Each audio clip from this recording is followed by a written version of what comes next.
여러분 안녕하십니까? 경제현장 오늘 시작합니다. 국내 조선업체들이 지난달 전 세계 선박 발주량의 절반 이상을 싹쓸이하면서 3개월 연속 글로벌 수주량 1위 행진을 이어갔습니다. 코로나 이후 또 한 번의 호황을 맞고 있다는 긍정적인 분석도 나오지만 인력 부족과 같은 고질적인 문제를 해결하지 못한 채 맞은 수주 러시가 마냥 반가울 수만은 없다는 목소리가 있죠. 집중진단에서 조선업의 현 주소와 미래 자세히 짚어보겠습니다. 유튜브 실시간 댓글 의견 주시면 토론에 환영합니다. 경제현장 오늘입니다.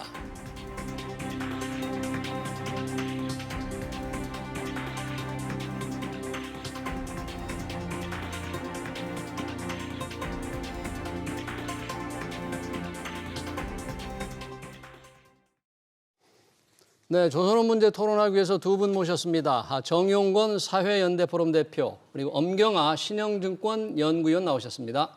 두 분 어서 오세요. 네, 반갑습니다. 안녕하세요. 자, 조선업 수주 반가운 소식이 계속 들어오고 있습니다.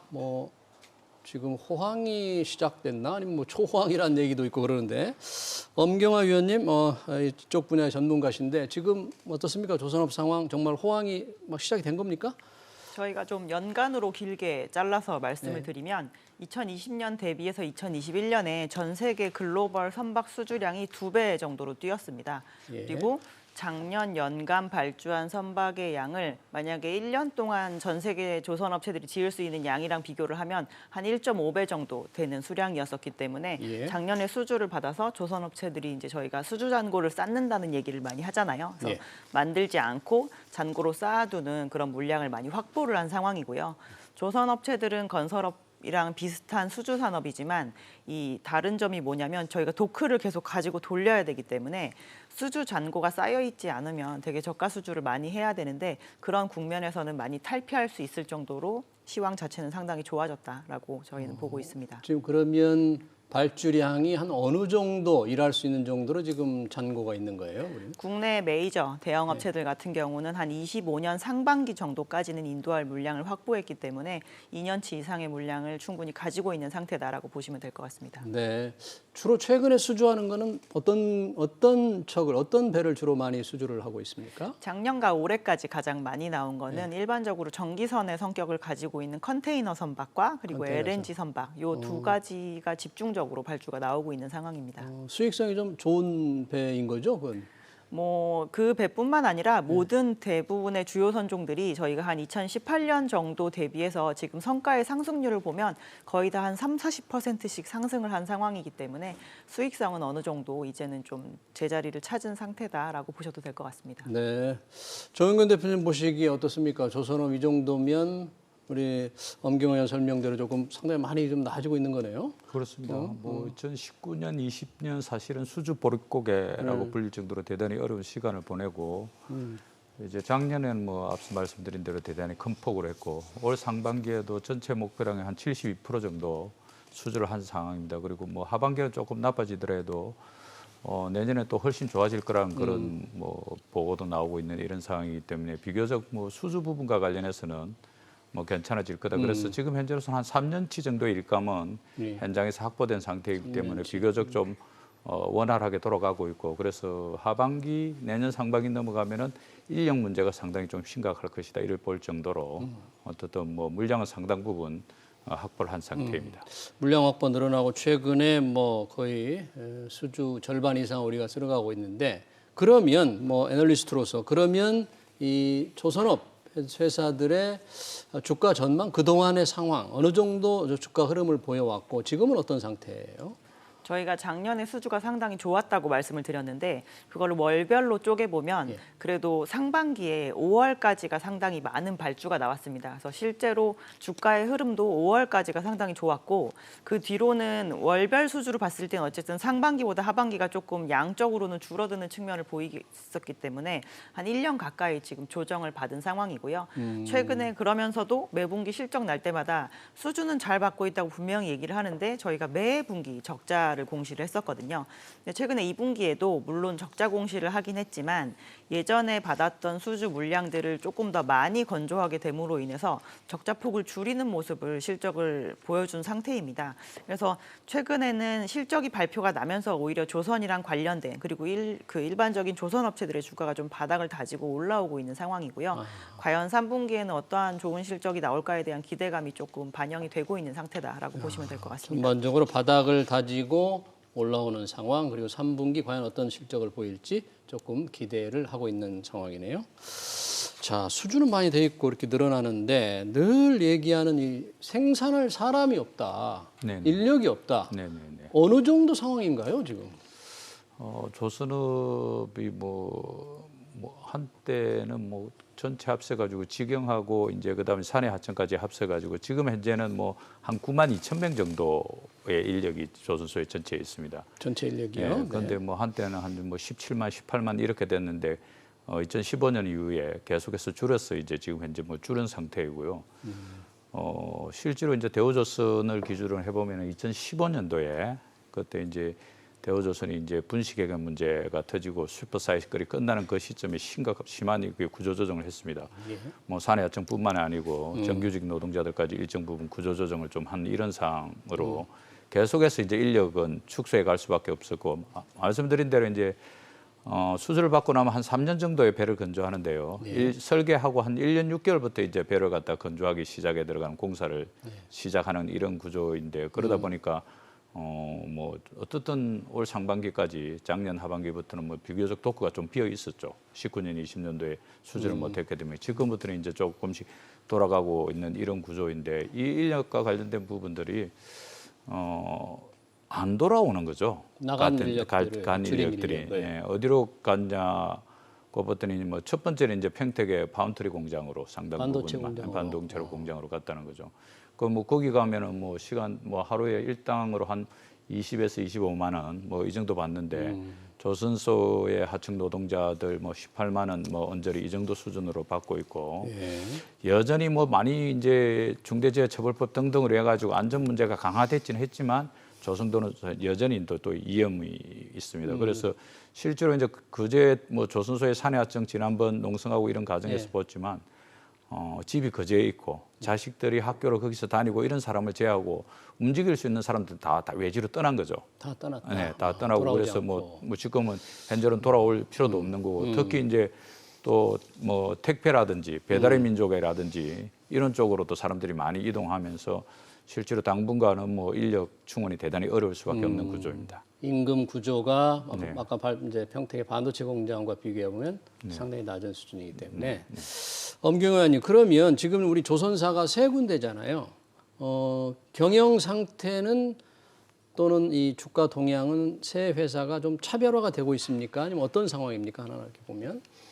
이전부터 이제 몇 년 동안 쌓여 있는 리스크가 있느냐 없느냐에 따라서 약간 차별화가 되어 있는 상황이고요. 예. 저희가 최근에 뭐 경험하셨겠지만 일단 러시아 전쟁이 났기 때문에 러시아로부터 받은 물량을 가지고 있는 조선업체가 있느냐 없느냐. 그리고 과거에 저희 한때 상당히 문제가 되었었던 드릴십을 만들어서 주인을 다 찾아주었느냐 안 찾아주었느냐 이거에 대한 부분들을 가지고 있는 업체도 있고 가지고 있지 않은 업체들도 있어서 조금씩 차별화되어 있는 상태이고요. 예. 이번에 러시아 관련 노출도가 가장 높았던 업체는 삼성중공업. 삼성중공업. 그리고 그 다음으로 많은 양을 가지고 있었던 업체는 대우조선해양. 그리고 그거에 있어서 가장 노출도가 적었던 업체는 현대중공업 그룹입니다. 예. 그리고 드릴십 같은 경우도 지금 대우랑 삼성은 여전히 한 4~5척씩 잔고를 여전히 보유를 하고 있는 상황이고요. 예. 또 현대만 그쪽에서는 지금 다 처분을 하고 전혀 노출이 되어 있지 않은 상태입니다. 드릴십은 인도가 늦어지고 있다는 그 얘기인가요? 네, 맞습니다. 네. 전에 뭐 앙골라 조선소 그 문제. 예, 저희가 이제 잔금을 받고 마지막으로 보내야 되는데 안 찾아가는 거죠. 돈이 그렇게 되니까 없으니까. 다 만들고 그걸 그대로 들고 있고 예. 시장에서 드릴십의 가치는 자꾸 떨어지고 있기 때문에 저희가 그거를 손실을 들고 있으면서 떨어내야 되는 그런 상황이 있었습니다. 그러면 조금씩 차별화, 러시아에서 수요 받은 게 어느 정도 있느냐, 드릴십, 인도를 못한 게 어느 정도 있느냐 차이는 있지만 수익성 구조는 어떻습니까? 세 회사의 영업이익 또는 이 구조는 어떤 회사가 조금 괜찮고 어떤 회사가? 일단 올해 2분기까지는 영업 흑자 전환을 한 업체는 없는 상태이고요. 2분기 없습니까? 분기에 아주 잠깐씩 한 번 정도 뭐 소폭의 흑자가 났던 경우는 있지만 이렇게 기조적으로 흑자 전환하거나 이런 모습은 아직까지 아무 업체들도 보이고 있지 않은 상황입니다. 근데 개별 업체별로 작년에 수주했고 올해 수주한 물량을 가지고 저희가 조금 비교를 해보면 선박의 가격이 지속적으로 상승을 했기 때문에 최대한 늦게 수주를 해서 비싼 수주 잔고를 가지고 있을 경우에 나중에 수익성으로 실현할 때 당연히 수익성이 좋겠죠.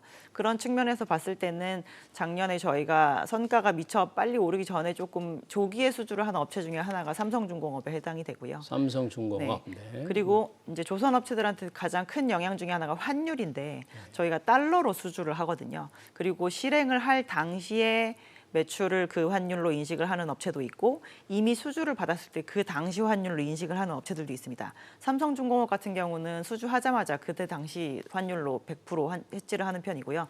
대우랑 현대 같은 경우는 그 매출로 인식하는 시점쯤에 일부 그 인식할 걸 남겨두는 상태이거든요. 그래서 환율이 올라감으로 인해서도 오히려 원래 생각했던 것보다 빨리 흑자로 전환할 수도 있는 상태입니다. 그래서 그 속도로 보면 아마 현대중공업그룹이 흑자 전환을 가장 빨리 할 것이다라고 볼 수가 있고요. 그래도 연간으로 봤을 때 2023년에는 주요 3사는 거의 다 영업 흑자 전환을 한다라고 보시면 될 것 같습니다. 내년에는 주요 3사의 영업 흑자 전환이 기대된다. 예, 단 그 공정 차질이 있어서 매출이 인식되지 않거나 이런 일이 없을 경우를 가정했을 때 이렇다고 볼 수 있습니다. 흑자 전환의 기대감이 이렇게 증시에서 있는데 아까 말씀하신 인력난이 심각하니까 이제 정부가 외국인 노동자를 긴급 수혈하기로 했지 않습니까? 네네. 어느 정도 인력을 투입을 외국인 노동자를 하게 되나요?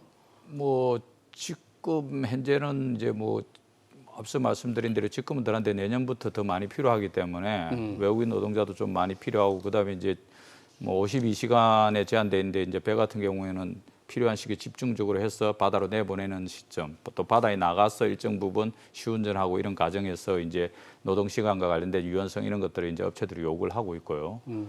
또 이제 대우조선 같은 경우에는 지난번 농성하는 과정에서 뭐 불가피하게 한 달 정도 쉬게 되었고 그리고 이제 사실은 휴가 기간에 맞물려서 다행스럽게 일이 뭐 투쟁이 끝나면서 사장부터 시작해가 전원이 다시 휴가를 반납하고 한 80% 이상이 그 뭐 일대에 매달려 그래가지고 잠깐에 한 달 정도 오히려 휴가에 돌입하고 하지 않고 이렇게 함으로써 조금 텀을 벌었다 그러는데 지금은 한 8,000명 정도가 인력이 필요하다 이렇게 올해 보고 있습니다. 그런데 올해 겨우 충원된 인원이 34명밖에 안 됐다는 거죠. 그래서 이제 이 인력과 관련해서 뭐 비교적 울산에서도 그렇고 또 이래서 취업에 의한 뭐 인센티브들을 제공하고 있습니다. 그래서 훈련비도 지급하기도 하고 교육수당도 뭐 한 월 40만 원씩 두 달에 걸쳐서 지급하고 또 취업하면은 뭐 축하금으로 120만 원씩 지급하고 이런 구조들이 있음에도 불구하고 여전히 현재 이 상태로는 어렵다.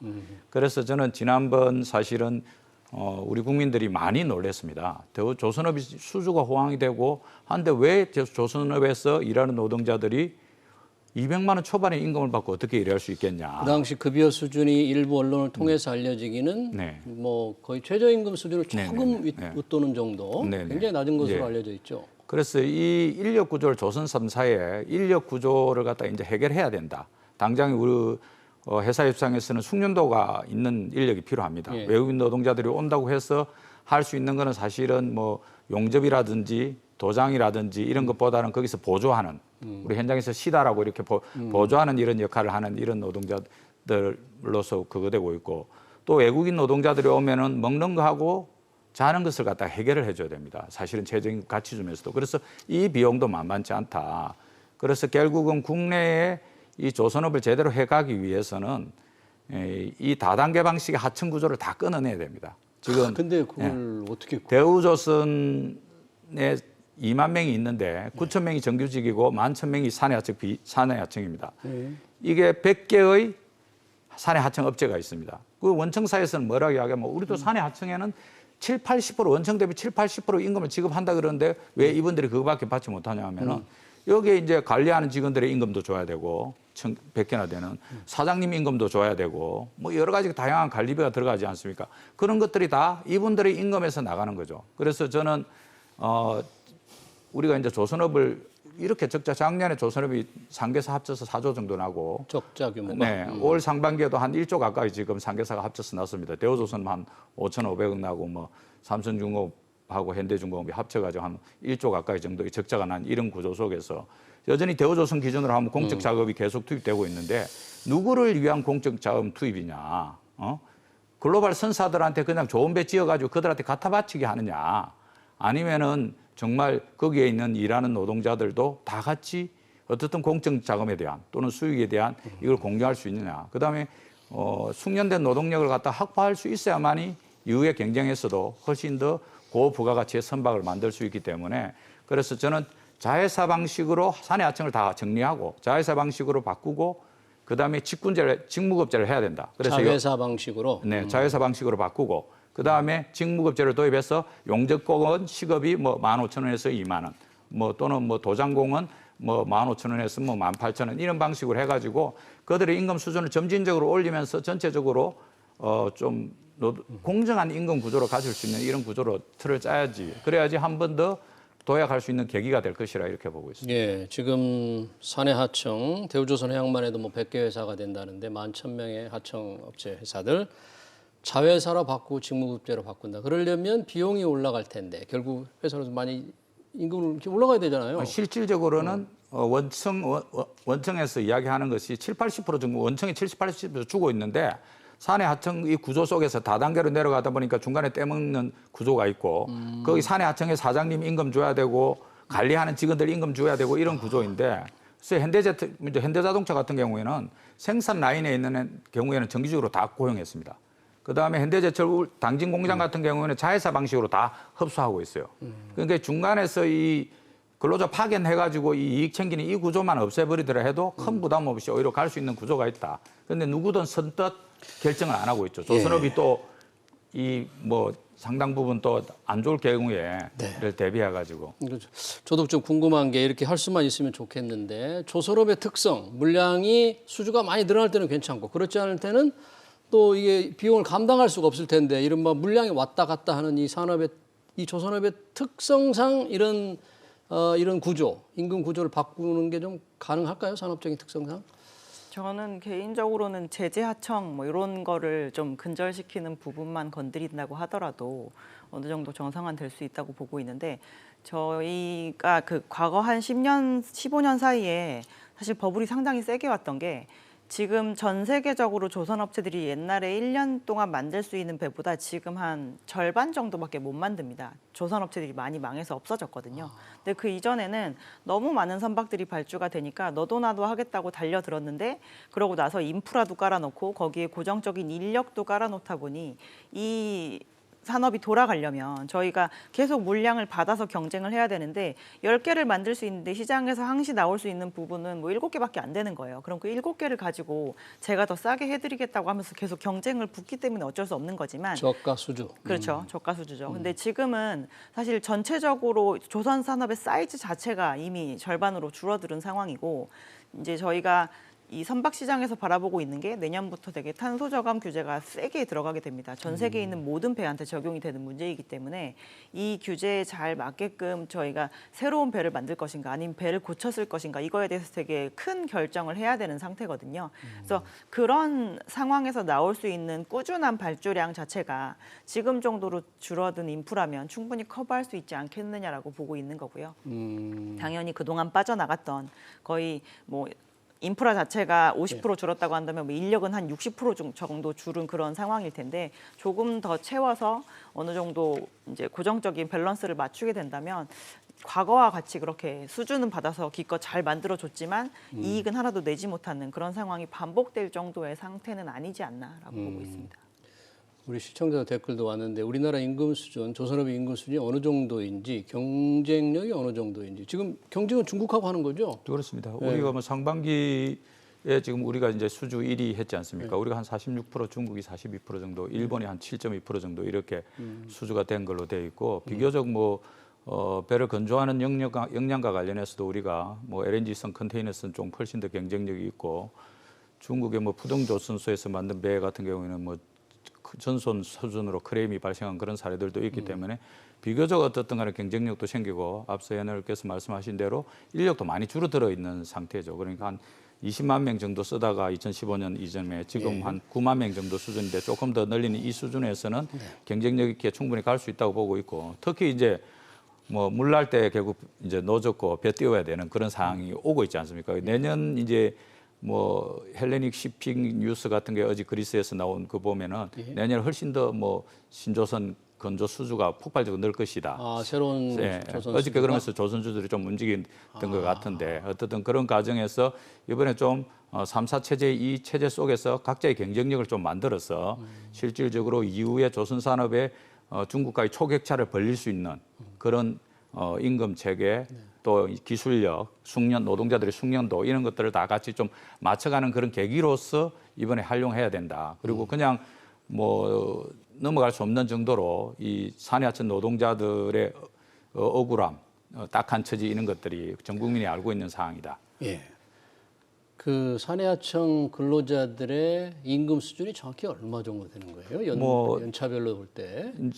10년 전에 4,500 정도 받았는데 최근에 연봉 최근에 한 3,500 정도밖에 못 받았다고 이렇게 이야기하는 거니까요. 그래서 뭐 2015년 구조조정할 때 그때 한 30%씩 깎였고 그러면서 이제 뭐 대단히 불안정한 상태로 그냥 이렇게 지금 가고 있는 이 구조인데 제가 봐서는 3사가 공이 좀 노력하고 정부가 조금 일정 부분 취업 서비스 관련한 지원을 하고 그래서 노동자들 숙련도 만들어내고 이런 과정 거치면은 못할 건 없는데 엄두가 잘 나진 않겠죠. 누군가가 총대를 매는 정부가 나서야 됩니까 이거? 어쨌든 뭐 당장에 지금 현재 대우조선은 산업은행이 56% 정도의 지분을 가지고 있고 지금 뭐 작년에 대우조선이 1조 7천억 손실에 올해 상반기까지 합쳐서 한 5,500억 적자 났었고 자본총 응계가 1조 6천억 정도밖에 안 됩니다. 지금 대우조선이. 그러니까 실제로 수출입은행에서 연구체 지원한 게 2조 3천억인데 그거 쓰고 있다는 그런 수준이거든요. 대단히 어려운 상황인데 수준은 많이 받아놨으니까 이제 수익성도 되찾을 수 있고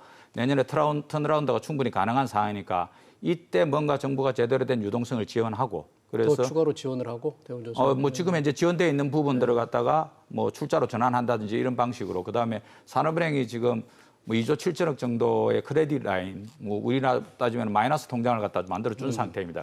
근데 그걸 제대로 쓰는데도 엄청나게 통제하고 있는데 단기적으로 지금 수주가 늘어나고 있기 때문에 지급에 돈들 생기기 때문에 이 부분과 관련해서 정부가 좀 호황이 올 때 가감하게 좀 지원하고 그래서 제대로 좀 크린 컴퍼니로 만들어서 매각이든지 뭐 다양한 방식의 경쟁력을 가질 수 있도록 만들어야 된다. 네, 마침 대우조선해양의 어떤 생존 방안, 경쟁력을 갖출 수 있는 방안을 말씀하셨으니까 우리 엄경화 위원님 보시기에 대우조선해양 뭐 워낙 심각한 상황, 적자는 많고 산업은행 뭐 추가로 돈을 지원 않겠다 뭐 이런 얘기를 계속 하고 있는데 정상화 가능성은 어느 정도이고 지난번에 이 한국조선해양 합병을 못했잖아요. 어떤 방법이 있을까요? 대우조선해양의 정상화의 길. 근데 일단 실질적으로 자금 지원이 안 들어가고 정상화가 되긴 전 되게 어렵다고 보고 있고요. 추가 자금이 필요하다. 아까 말씀하신 것처럼 2조 3천의 돈을 넣었는데 그걸 이미 까먹고 있는 상태고 1분기 말 기준으로 자본 총계가 1조 7천이었습니다. 그럼 이미 6천억을 깎아 썼다는 건데 저희가 아직 2분기 실적이 발표가 되지 않았거든요. 근데 2분기 중에 저희가 8천억 정도의 그 손실이 났다라고 이제 보도 자료가 많이 나가고 있는 상황인데 이렇게 되면 자본 총계를 일단 1조 미만으로도 볼 수 있을 만한 상황이 되는 거잖아요. 근데 올해부터 내년까지 보면 조선업체들이 이제 작년 이럴 때 수주를 많이 받아서 당장 일을 많이 한 게 아니라 내년에 일을 하는 양이 되게 많이 늘어납니다. 그래서 전체적으로 올해 대비 내년에 인도량이 한 20% 정도는 다 늘거든요. 그래서 지금은 인도하는 배는 적고 들어가야 되는 재료비, 인건비는 많은 상황이니까 올해는 모든 조선업체들의 운전자분은 다 마이너스입니다. 연초 대비 연말에 더 많은 현금을 들고 있을 수가 없어요. 그래서 그거에 대한 대비로 지금 이미 민간 회사인 현대중공업 같은 경우는 그룹 내에서 현대중공업을 상장을 시켰고 삼성중공업 같은 경우는 이미 작년에 유상증자를 실시를 했습니다. 시장에서 저희가 어쨌든 자금을 끌어들인 거죠. 운전자금 마련을 위해서. 왜냐하면 올해는 어찌 되었건 그 흑자를 못 볼 거기 때문에. 그래서 그런 선제적인 투자를 다 하고 클린 컴퍼니를 만들어서 그 다음을 도모를 해야 되는데 턴어라운드 하는 국면에서 원래 가장 많은 자금이 필요한데 그걸 안 하고 지금 무조건 지원 못 하겠다. 그 회사에서 잘못한 거 아니 이렇게 한다라는 건 너무 책임을 지지 않는 거죠. 예. 산업은행 그러면 지금 들어간 돈이 뭐 10조 이상 들어간 거잖아요. 더 이상 못 넣겠다. 새로운 산업은행 회장도 그렇게 얘기를 한 것 같고 뭐 산업은행 스스로 관리도 제대로 못한 거 아닙니까 지금? 예, 구조조정을 2015년에 한번 하고 이제 2017년에 2017년 2월부터 해가지고 이제 문재인 정부 들어오기 직전에 구조조정을 한번 하고 했는데 이제 투입된 돈과 관련해서 여러 가지 뭐 다양한 해석이 존재하고 있고 우리는 그 정도 못 받았다. 실질적으로 대우조선은 한 뭐 4조 정도에 우리는 지원받았다 이렇게 이야기하는데 받은 사람과 준 사람이 말이 달라요? 말이 뭐 상당 부분 이제 실제로 예를 들어서 뭐 준다고 시원하게 바로 한 번으로 뭐 증자해가지고 참여해서 주는 것보다는 뭐 크레딧 라인으로 주기도 하고 연구체로 방식으로 지원하기도 하고 뭐 이런 것들이 있기 때문에 조금씩 차이가 있지만 그 의사결정하는 과정에서 주인을 찾아줘야 된다는 것에 다들 공감이 있습니다. 말씀하신 대로 지금 운전자금이 대단히 필요한 상황인데 죽지도 살지도 않는 구조로 계속 산업은행이 끌고 가는 거. 돈을 더 안 주고. 예, 이거 대단히 관리만. 나쁜 거죠. 예. 지금 예를 들어서 대우조선을 뭐 청산시키도록 이런 이야기 쉽게 하는데 대우조선 청산이 불가능합니다. RG라고 해가지고 선박 인도를 갖다가 안 하면은 산업은행하고 수출입은행이 선주단한테 다 물어줘야 돼요. 그게 뭐 한 24조 정도 제가 어바웃으로 되는 걸로 알고 있는데 그 정도로 물어줄 수가 없는 그런 구조이기 때문에 살릴 수밖에 없는 구조인데 살리려면 제대로 줘서 돈을 더 넣어서 또 제대로 살려야 된다. 그런데 이제 이런 것과 관련된 부분과 관련해서 고민이 부족하고 그다음에 어떻든 뭐 산업은행이 계속 가지고 있으면서 2015년 때 분수 결산하는 과정에서도 CFO가 산업은행에서 직접 내려갔단 말입니다. 산업은행이 다 관리했고 최근까지도 관리단장이 뭐 산업은행이 내려와 있는 상태고 특히나 이제 2016년, 17년 구조조정이 끝나고 17년, 8년 성과가 되게 좋았는데 2019년에 현대중공업이 대우조선 인수하라고 정부가 결정을 해요.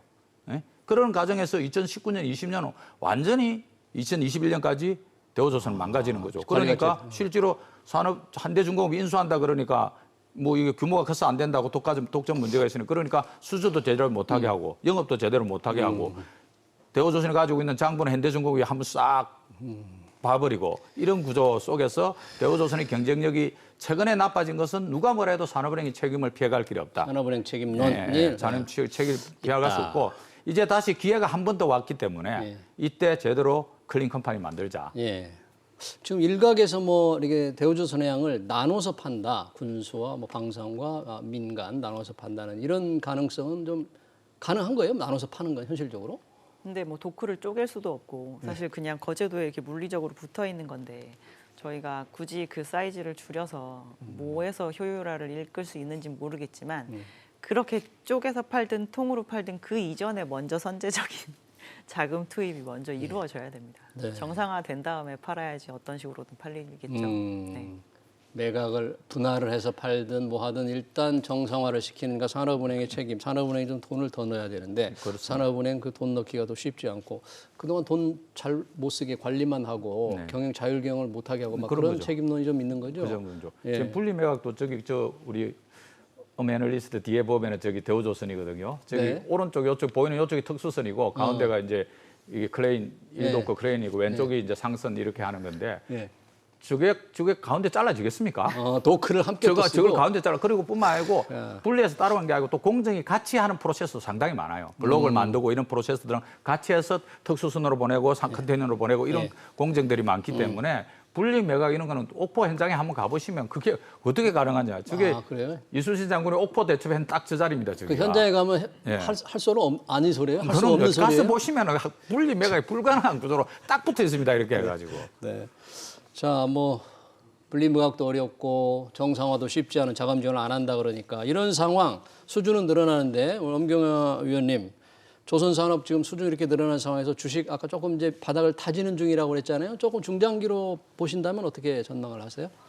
그래서 지금 작년이랑 그리고 올해까지 수주한 것으로 23년이랑 24년이 수익성이 상당히 극대화될 예정입니다. 일단 물량 자체, 큐도 늘고 그리고 만드는 제품 자체의 가격이 높기 때문에 저희가 또 올해까지 제일 속 썩였던 것 중에 하나가 재료 가격이 너무 올라가지고 그렇죠. 제품을 아무리 좋은 가격으로 수주를 해도 매번 적자가 나는 것 같다 이런 얘기가 있었는데 요즘에 좀 인플레이션이 좀 완화가 되면서 전체적으로 재료 가격이 내려갈 거에 대한 방향을 이미 잡은 상태거든요. 그래서 저희가 이미 높아져 있는 재료 가격을 내년 내후년에도 반영을 해서 충당금을 올해 미리 다 아무리 조삼모사라고 하더라도 다 떨어놓은 상황인데 내년 내후년엔 이제 처음으로 수익성이 좋아지는 거를 본격적으로 보시게 될 겁니다. 그래서 조선이 아무리 옛날에 잘해도 여기는 이익률이 항상 이렇게 한 자릿수냐 네. 이런 생각을 하셨을 것 같은데 제가 아까 제품 가격이 거의 30-40% 올랐다고 말씀을 드렸잖아요.